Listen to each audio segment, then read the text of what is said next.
Oh, yep. Ladies and gentlemen, a few days ago, I was laughing at the thought of Ewoks being needed for a legendary event. I was like, can you just fathom these guys being important in this game? And yes, they are a decent faction, as I've talked about in the past, but they're not highly desired. There's so many other factions that people want to work on, but they chose the Ewoks. Recently reworked, well, not recently, they were reworked a year ago, last summer of 2017, and now they're going to be important to unlock C3PO. Now, the event has been confirmed, I think at least, for December 14th. That will have to be more TBD, but as we see over here, with their little teaser they had not too long ago, it said 12/14. December 14th seems ideal because they're going to give us notice. They gave us notice today already for the Ewoks, and I'm guessing that they're going to give us 1 week to get ready or so, and then we're going to have 1 week to do the C3PO events. And out of these 7 Ewoks, they confirmed that 5 are going to be needed. Any 5, you could choose any 5 out of the 7 that we currently have in the game. So I guess, as I said in previous speculation videos, we're probably going to need Ewoks because Ewoks worshipped C3PO. There was definitely a logical connection between the two parties, and I'm guessing that's how they're going to bring it. No idea how the event is going to be structured, what the theme of the event is going to be. Is it going to be we're protecting C3PO? Are we capturing C3PO with the Ewoks? Don't quite know yet, and we also don't know if this is going to be your traditional 5-star unlock legendary. It could very well be. They might make it more difficult. We don't quite know, but one thing I am kind of certain is that this event will probably be similar to the difficulty of the Bounty Hunter event. Now, if you guys recalled, when Chewbacca came around, it was pretty much the hardest legendary to date. With even Gear 12 characters, it was very difficult. I made a video on how to do it without having Zetas and completely maxed out characters, so it was possible, but very difficult, and I have a feeling Ewoks are going to kind of be in the same boat. They've been around for a while. They've been reworked for over a year now. A lot of people, I mean, I say that kind of lightly, a lot of people do have Ewoks geared up and whatnot, so I'm thinking we're going to need to have these guys somewhat decently geared if the previous event was any indication of how difficult legendaries are going to be when we have a faction that's been around and farmable for a long time. And even though they're not requiring any specific Ewoks, they're not saying you have to have this Ewok, there's definitely a system and there's definitely a guide if you want to make sure you're getting the best Ewoks possible and the best chance to knock out this C3PO event. So pretty much what I'm going to do is tell you what my strategy is going to be. What am I going to do? Because my goal is to do the minimum to get C3PO. Ewoks are a decent faction, but they're not high on my list. I don't want to invest all the gear because, as Mr. Mobile Gamer said 5 million times this weekend, the bottleneck in this game is gear. So the other day, I shared this link on Reddit. Definitely got a lot of upvotes. 1,000 upvotes, got a Reddit gold and all that stuff. A quickish guide to murder bears. This guy knows what he's talking about. I mean, we talked about this last time in my video, but basically I'm going to leave this again in the video description down below, but I'm going to tell you what I'm going to do because this is a guide if you want to gear them up, Zeta them and whatnot, and that's not something I'm sure I'm 100% invested in at this point, but I have a bad feeling that this event might require at least 1 Zeta. I'll talk about that more in a second, but let me show you real quick what am I working on. As you guys see, I already bookmarked which Ewoks I'm going to work on, and I highly recommend, as the same thing as that guy, the best Ewoks to invest in for a good all-around squad: Ewok Elder, Low Gray, Chief Chirpa, Wicket, and Pablo Escobar. This is probably going to be the best crew to get C3PO. These 5 guys are known to be the better Ewok composition for Arena, Territory Wars, Territory Battles, and probably Grand Arena. Completely different point one day. So the point is, if you're going to go in Ewoks, which it looks like we're going to have to, because C3PO is probably going to be important for the future of the game, these are the guys we're going to want to look into. So pretty much my goal is to get these guys to at least Gear 10. Looks like we have the Ewok Elder there. I could get him to Gear 11 quite easily, but again, I have so much I'm working on, and I don't want to over-invest in Ewoks because I don't plan on using them unless C3PO makes these guys meta for some reason, which would be even funnier. But you need to make sure you get the key characters, kind of like the bounty hunters. If you got Boba Fett to Gear 12 or something like that, the event became so much easier. And here, kind of like how Dagothir 13 said in the guide, the 2 that you really need to focus on are Wicket and Ewok Elder. Now, Ewok Elder has been in the game for a very long time. I mean, the only reason why you might not have him to 7 stars is because you hate Ewoks or you're new to the game. You might not have him at 7 stars. But here, this guy is important mainly because he is going to be important for so many revives, and he also heals, and he also cleanses. So this guy is going to be kind of important because, as we saw with the Bounty Hunter event, Boba Fett coming back to life so many times for an event that difficult was so crucial for me to pull off the victory without having Zetas and maxed out characters. And the reason why you kind of want to gear up these characters is because, as we see here, you can get all allies to recover 30% of Ewok Elders' max health, and you also get the revive chance on top of that. So this is kind of why you want to gear them up, because the higher the health and the higher the gear, the more health you can give to your team. And again, survivability for these difficult events are so important. So Ewok Elder, I think, if anything, is probably the #1 thing you probably should invest your gear in if you're trying to get C3PO and you want to be on the safe side. And at least this guy has some funny uses outside of just a C3PO event. So good Ewok right here and a good reviver. But the second character that you probably want to focus on, again, kind of referencing Dago 13, and this is kind of an important one, Wicket. Now, for some people, this character might be a bit difficult to acquire. This is a character that it's a hard node, one of the harder nodes in the game that require 20 energy per battle. So if you don't have him close to 7 stars, there's a chance you might not give him the 7 stars or 5 stars, whatever the requirement may be, in time to get a 5-star, 6-star, 7-star C3PO, whatever they're planning on doing. Now, the reason why Wicket is important is because he's one of the higher damage Ewoks in the game that can help you knock out the enemies. If I'm going to try to imagine how this event's going to be, it's either going to be Ewoks versus Imperial Troopers or Ewoks trying to capture C3PO. I'm thinking the former is probably the more likely to occur. So you want to have a lot of damage up, and the cool thing about Wicket here is that he's going to grant so much Terminator every time he's scoring critical hits and whatnot. Here he can call in a bunch of assists, and then, as you know, when Ewoks are assisting, and they do some crazy stuff with their basic attack, and he's going to grant stealth and critical damage. So Wicket, I think, is going to make the event a lot easier due to the damage output, the assists, and also his unique ability. There's just a lot of extra critical damage for each Ewok ally. So he's meant to be with a lot of Ewoks, and he's going to put out more damage the more Ewoks that are on the team, which obviously you need a full 5 crew of Ewoks. So right here, you're going to get 50% critical damage before you even consider the Zeta. So Wicket right here, I think he's going to be important. I'm trying to gear him up now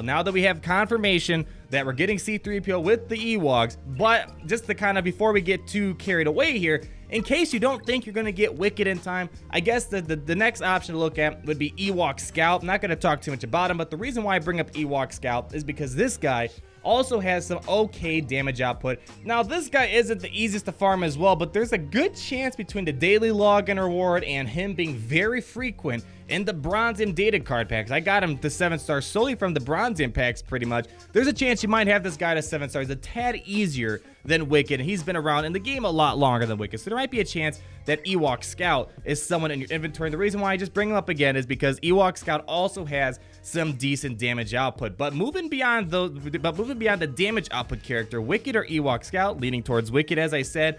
Next thing that's probably going to be very important to look at is the leader. Now, we don't have a lot of leaders in the game for Ewoks. You either got Chief Chirpa or Teebo, and Teebo's not really all that crazy, but Chief Chirpa is kind of like the Veers of the Imperial Troopers. He ties them all together and he changes them into a drastically different faction, which is why I keep saying that Ewoks are a pretty decent faction, and it really stems down to Chief Chirpa and his leadership ability. And the cool thing about Chief Chirpa, he's pretty easy to farm. He's on the Cantina table, 12 energy per battle, so not too crazy hard. So he is accessible, and I highly recommend you shoot for Chief Chirpa when it comes to looking for your Ewok leader, because really, what I'm going to talk about in a second is what I'm kind of concerned about is we might need a Zeta for this event. To my recollection, we haven't required a Zeta to knock out any of these legendaries so far. Bounty Hunters, it was definitely strongly advised to at least Zeta Bosk, for example, to get the event a lot easier. It's possible, as I showed, without having Zetas, but this event, I don't quite know, because Ewoks without the Zeta on Chief Chirpa definitely lose some viability, because as we see here, whenever Ewoks uses a special ability, there's a 60% chance to call another random Ewok ally to assist. So they're going to be assisting off one another quite a lot, and that's kind of why I'm thinking this is really important, because you want to make sure characters like Wicket and whatnot are attacking out there, getting some good damage. So I'm a bit worried. This might be required, so keep this on your radar. I wouldn't say preemptively get this Zeta right now. Let's see how difficult the event is. Usually events last for a week, and then you can kind of assess, all right, let's go into full red alert mode and toss on the Zeta. Right now, I think we should be okay. But again, just keep your eyes peeled, because this might be something you'll need if the event is pretty difficult. Now, Pablo Escobar, our man Pablo Escobar, probably should be one of those characters as well that you want to make sure you gear up. Ewok Elder and Wicket definitely high up there for the damage output, the extra health regeneration, and also keeping Ewok Elder alive so he can make sure he revives often. This guy should also kind of be high on your list for gearing. So Ewok Elder, Wicket, and Pablo Escobar, probably the three you should look at here. And the reason why I say that is because this guy is supposed to be your taunting character. And with a taunting character, you want to make sure they're kind of absorbing the damage long enough. If he's taunting and dying in 1 or 2 hits, he's not helping out the team that much. So this is a character you kind of want to look into gearing up decently. This is why I recommend him. And when we look here, again, not a hard character to farm. He's on Cantina Battle 3D right here. And he also, I believe, pops up in some of the other shipments like the Guild Store and whatnot.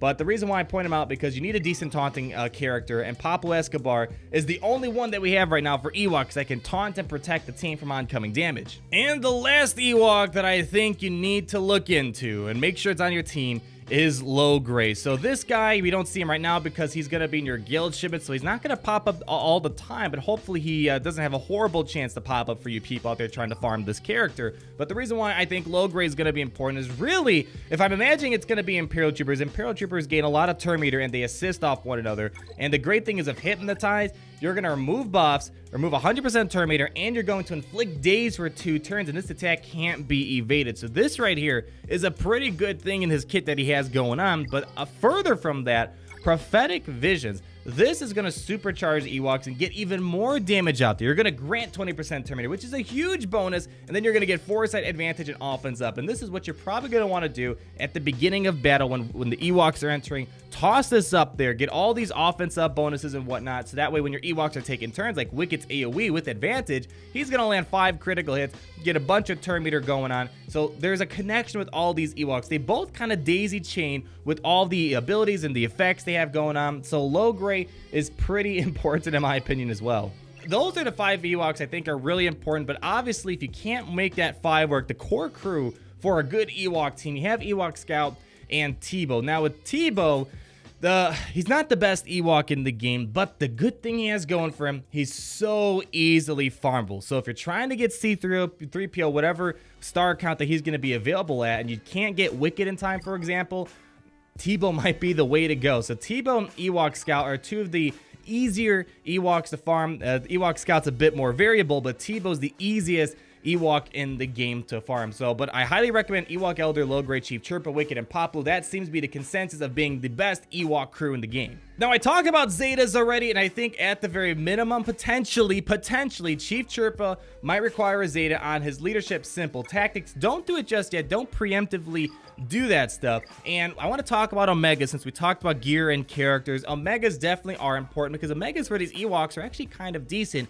And here I'm going to go straight off Dagger 13's guide right here because he pointed out the key Omegas to look at. The first one he really talks about in this guy is Low Gray's Prophetic Visions. As I said earlier, you want to get all that damage output, so getting that extra offense up for 2 turns is helpful, which I will gladly toss on to Low Gray. Man, I'm being sold on these Ewoks, aren't I, guys? The next one that they recommend comes from their Forest Ambush ability because you reduce the cooldown by 1, so you can use this ability way more frequently because before that, it's a cooldown of 4. Once you get it all the way, it's a cooldown of 3, and you're also going to get plus 5% turn meter gain. So a little bit extra turn meter. Every little bit of turn meter helps the Ewoks. So I will gladly put this on as well since I have some of these lovely Omegas stacked up, and I'm trying to do the minimum, and I think at least getting a couple Omegas, not every single one, is a little important. And then Chief Chirpa, they recommend doing Tribal Unity, and this is why you kind of want Chief Chirpa in here. Besides having the leadership ability, here, look at that Omega. That is one juicy Omega. All Ewoks assist and minus 50% damage penalty. That is important. Getting everyone to assist, kind of like how General Veers calls everyone to assist, General Kenobi, Bosk, those mass assist abilities. I think the mass assist abilities kind of started with Veers and Chief Chirpa. I mean, Commander Cody as well. So maybe it's nothing too important like I thought it was originally. But still, these abilities are really important to tie in a faction and make it more powerful. So this right here, I'll gladly do. It's going to make Ewoks better and probably be helpful for Grand Arena and whatever else I might use them for. I'm going to try to do the minimums. Get the Gear 10, potentially Gear 11 once I play the event. I want to try to get Omegas on the core character. So those few that I mentioned at the beginning, with Logray, Wicket, and Chief Chirpa. Those are the Omegas I would 100% recommend. Don't do any Zetas. Let's not jump off the cliff just yet. We don't know how difficult this event is going to be. Might be easier than we expect, or it might be difficult, but getting to gear 10 at least with those key Omegas and having a Zeta on hand just in case is a good way to be prepared. Oh, but let me know down below, what do you guys think about the whole situation? Are you excited to gear up these Ewoks, farm these Ewoks, Omega these Ewoks, and my goodness, potentially Zeta these Ewoks? Let me know down below. But as I said earlier, they're not the worst faction in the world, so it's better than Jawas. Jawas are horrible in the game, but at least Ewoks will have a lot of use up for the AAT raid. We can also use them for potentially some Sith raid stuff. They beat some arena teams. I mean, they've shown that Ewoks can beat Revan, which is kind of funny to see. So these guys aren't bad. They're just not a highly appreciated faction in the game. So hopefully you got the heads up. You're going to start working on these guys. Let me know down below what your thoughts are. Like the video if you did enjoy it, and subscribe so you're not missing a thing. And until the next video. Party Richter, Party Richter. Down, down, down, down. Party Richter, Party Richter. Son of a